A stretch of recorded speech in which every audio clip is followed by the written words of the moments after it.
တချို့ကဓာတ်ဘူးနဲ့တူတယ်အပြင်မှာသာအေးတာအတွင်းထဲကပူလောင်နေတတ်တချို့ကထမ်းပင်နဲ့တူတယ်ကိုယ်တိုင်ပဲအမြင့်တက်သွားခြင်းတာဘသူ့မှအရေးပြန်မပေးခြင်းတချို့ကပုတ်တင်ညုံနဲ့တူတယ်ပြောသမျှကောင်းငိတ်ပြီးအချင်းနေပေါ်မူတည်အယောင်ပြောင်းတယ်တချို့ကတပြက်စီးနဲ့တူတယ်အားလုံးတော့အမြဲတမ်းရှင်းလင်းပေးပေမဲ့သူကိုယ်တိုင်ကြတော့ကြောင်ထိုးထားခံရတယ်တချို့ကပရင့်တိတ်နဲ့တူတယ်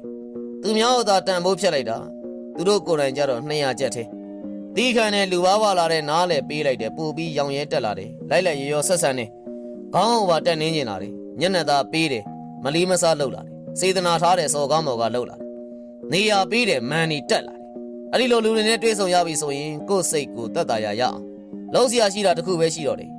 အဲ့ဒါကတော့ဥပိ္ပခာပြုထားခြင်းလစ်လူရှုခြင်းပဲပေါ့